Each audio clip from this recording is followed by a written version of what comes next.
টানা একাদশ রাতের মতো ইরানে হামলা চালিয়েছে আমেরিকা। তারবিজ সহ ইরানের দক্ষিণাঞ্চলে ব্যাপক বিস্ফোরণের শব্দ শোনা গেছে।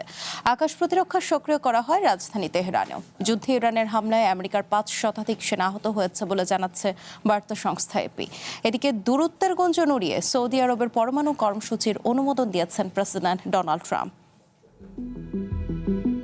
ইরানের সামরিক বেসামরিক স্থাপনায় টানা একাদশ রাতের মতো হামলা চালিয়েছে আমেরিকা। দেশটির নৌ অবকাঠামো, এয়ারক্রাফট হ্যাঙ্গার, ড্রোন সংরক্ষণাগার, সামরিক রসদ অবকাঠামো সংক্রান্ত স্থাপনা ধ্বংসের দাবি করেছে সেন্ট্রাল কমান্ড। এসব হামলায় হরমুজে ইরানের আক্রমণ ক্ষমতা আরও কমে এসেছে বলে দাবি করছে সেন্টকম। আমেরিকার হামলার জেরে তেহরানে সক্রিয় করা হয় আকাশ প্রতিরক্ষা। বিস্ফোরণ ও আগুন দেখা গেছে Tabriz, Hamadan, Chabahar, Konarak, Khuzestan, মাশার, কুর্দিস্তান, ইলহাম, বুশেরের মতো প্রদেশ ও শহরগুলোতে।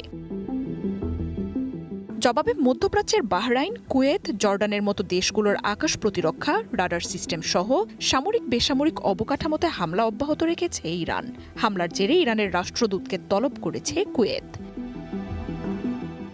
ট্রাম্পের পিকেক্স মাউন্টেনের সম্ভাব্য হামলার ঘোষণার পর পরমাণু স্থাপনায় আমেরিকার আক্রমণ সংঘাত আরও বাড়াবে বলে হুঁশিয়ারি দিয়েছে আইআরজিসি। এদিকে যুদ্ধে ইরানের হামলায় এখন পর্যন্ত আমেরিকার ৫০০-র বেশি সেনা আহত হয়েছেন বলে জানিয়েছে বার্তা সংস্থা এপি। আমেরিকার কর্মকর্তাদের বরাত দিয়ে গণমাধ্যমটি বলছে, পেন্টাগনের দেয়া হিসেবের চেয়ে সংঘাতে প্রকৃত হতাহতের সংখ্যা অনেক বেশি।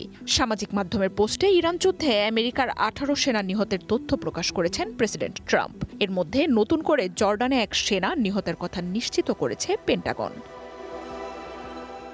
ইরান যুদ্ধ ঘিরে আমেরিকার সাথে দূরত্ব বেড়ে চলার গুঞ্জন উড়িয়ে সৌদি আরবের পরমাণু কর্মসূচির অনুমোদন দিয়েছেন প্রেসিডেন্ট ডোনাল্ড ট্রাম্প। এর ফলে ইউরেনিয়াম সমৃদ্ধ করার সক্ষমতা পাচ্ছে মোহাম্মদ বিন সালমানের দেশটি। ৩০ বছর মেয়াদী চুক্তির আওতায় প্রকল্পটি পরিচালনা করবে ওয়াশিংটন। তবে পরমাণু অস্ত্র তৈরি না করার জন্য প্রয়োজনীয় ব্যবস্থা সম্পর্কে স্পষ্ট কোনো ব্যাখ্যা নেই চুক্তিতে।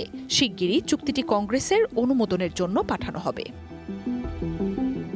মার্জিয়া উপমা, ওয়ান ইন্টারন্যাশনাল ডেস্ক।